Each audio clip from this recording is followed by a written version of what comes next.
I'm just a lazy video gamer, even too lazy to make a new intro.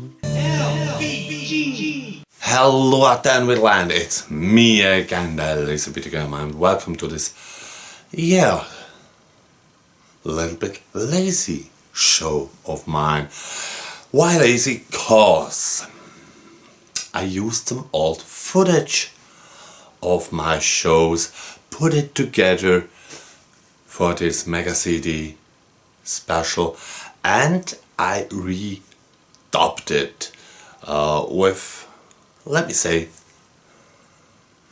spicier words. And on the reason that I used old footage, I had to erase the original sound line in that. So even if I'm praising the Mega CD for its awesome music and sound effects, you will hear no sound effects. You will only hear my voice. Yeah, I'm lazy. But I hope you still enjoy the first of these Super Mega CDs special episodes. And of course I'm starting this episode with the Mega CD game that started for me the entire journey. Road Adventure is a full motion video game and it's a great one. It came out of the arcade, was called Road Blaster, was also converted to Laserdisc, the famous Pioneer Laser active player, and later to the Sega Saturn. But now back to this game. It is really a thin concept of a game, like maybe you know Dragon Slayer. You can put in some commandos like up, down, left, right, accelerate and brake, and that's all. You just have to push the right button in the right moment to continue with the game or the movie, as you want to call it that way. It is optical blending, but it's a good one. It worked perfectly back in the day, came with a great sound. Yeah, what should I say more? For a packing title, awesome! Well, there was this little studio back in the day. They were not so famous. Core Design presented us Chuck Rock, a platforming game here on the Mega CD with a crystal clear CD sound and, of course, a cool animated intro. When it comes to the rest of the game, it is not so fast as Sonic, not so slow like Mario. It's damn hard and not too expensive if you take a look nowadays out for this game. But of course, it's not that polished or well known like the big franchises, but if you're interested in it, give it a try. Very soon, Digital Pictures supported the Mega CD, so on the reason that was a Sony studio as well, like Core Design, I'm calling the Mega CD the PlayStation 0.5. They brought us a lot of full motion video games or experiences with real video footage. So also these type of things that make my own video games. In the first incarnation, just called CNC Music Power Factory. not only a very long, shameless commercial for the Mega CD, it featured also, of course, the legendary song who I'm not allowed to run, because yeah, I don't want to get a copyright claim. But practically you had the free music videos of the artist and you could re-edit those videos with some effects and save it to your console. Yeah, not the biggest idea they had, and not a type of thing that you will play for weeks. Now, an early title, of course, Sewer Shark, also from Digital Pictures, also a full motion video game, also a very slim concept of game. Yeah, it's a shooter, a railway shooter, and it does that nicely. For back in the day, graphically impressive, but yeah, very repetitive. Only to mention is that they used some interesting actors for it. When I'm saying Digital Pictures, what came first in mind? Night Trap, but I don't want to talk about Night Trap today. I want to talk about Ground Zero Texas. What is in fact the same type of game like Night Trap, a little bit more complicated, but in the core it is, yeah,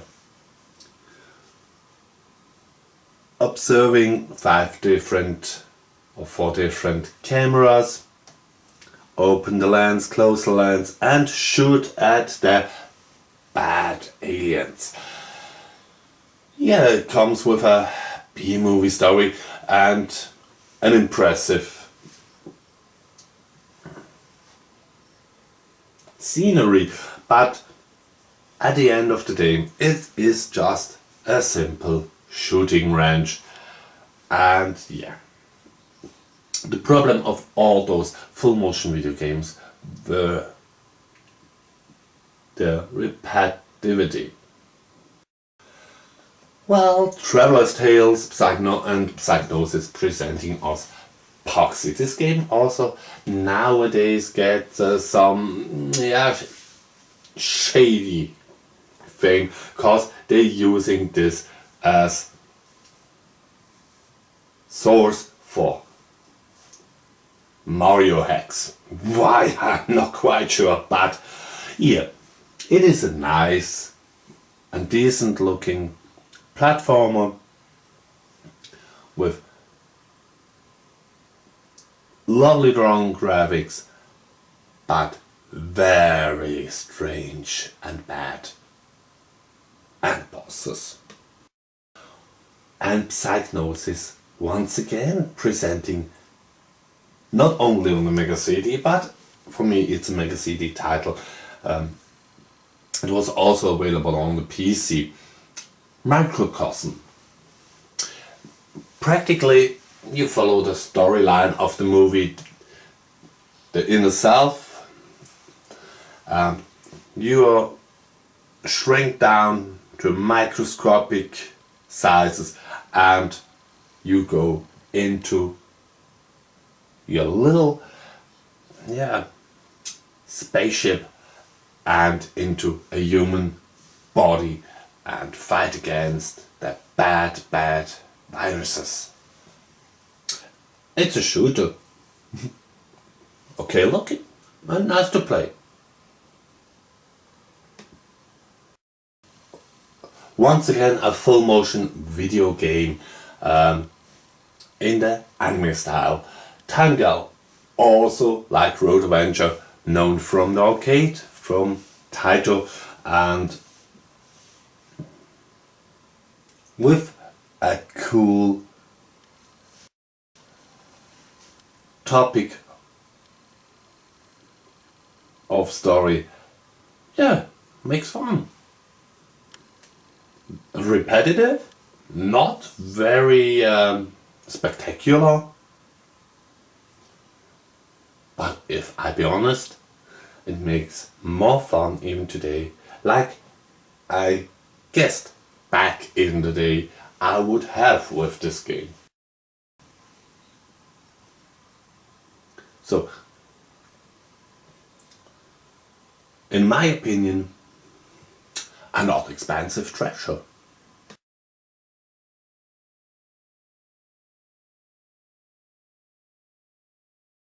Soul Feast was released to the Japanese start of the mega CD, so it shouldn't be a surprise that it is from the year 1991, but here in Europe, of course, released in 93. At this time, available as module for several months. So yeah, but it is a decent looking and nice sounding shoot 'em up. In the same CD case came Cobra Command, also an early Laserdisc game of the kind of road adventure. Push the right button at the right time and the game continues. In this time, with the little enhancement that you have to shoot some targets. A pretty drawn but very difficult platformer was Hook, named after the famous movie, of course, equipped with a crystal clear CD sound and lovely graphics. Sadly, it is something completely different than the arcade game Hook, who was a side-scroll beat 'em up.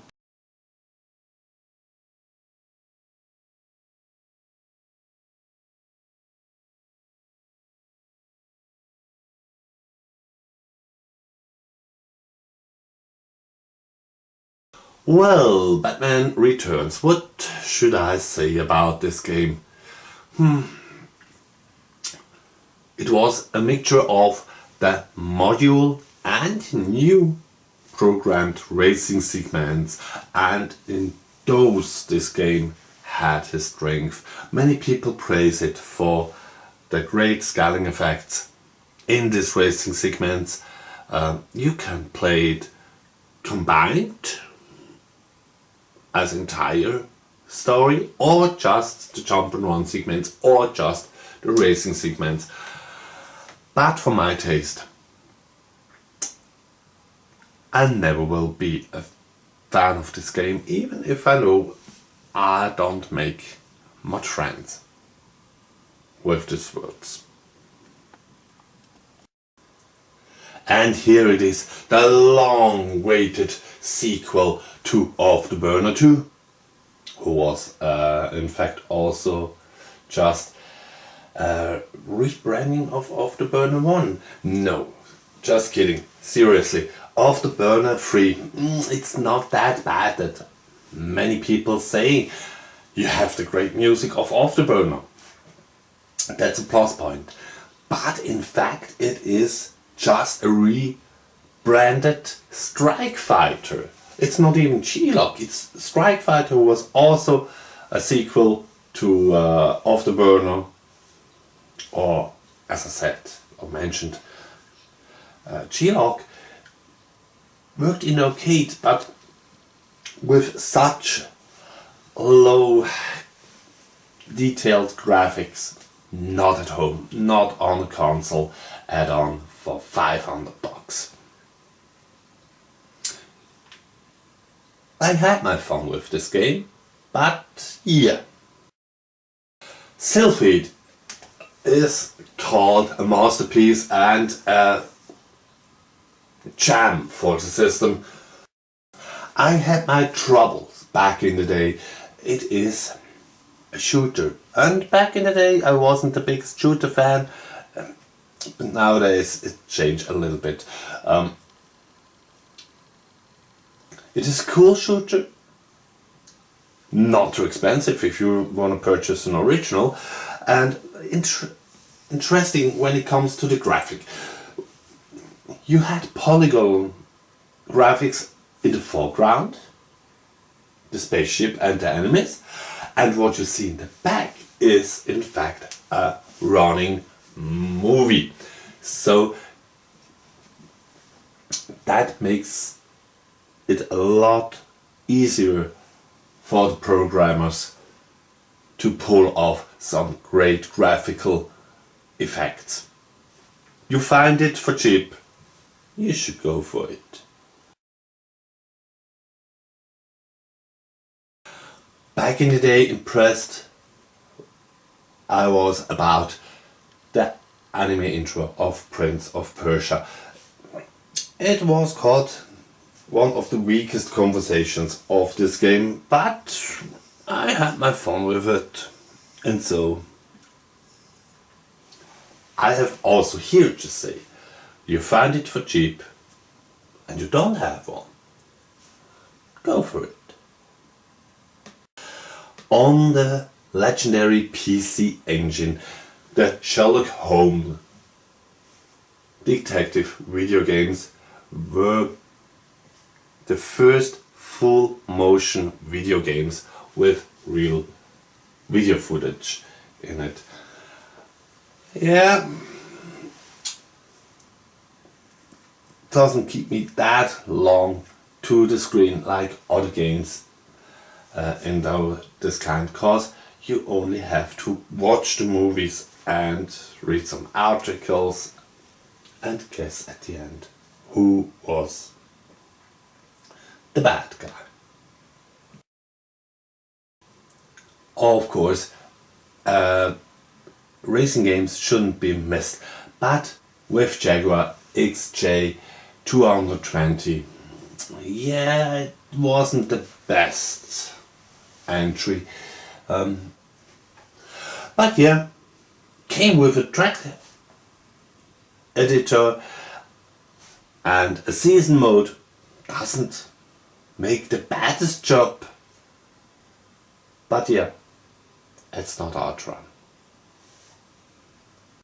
Of course, also Echo the Dolphin got his conversation, and it wasn't a bad one. It was a straight to CD adaptation when it comes to the game, but the music were re-edited.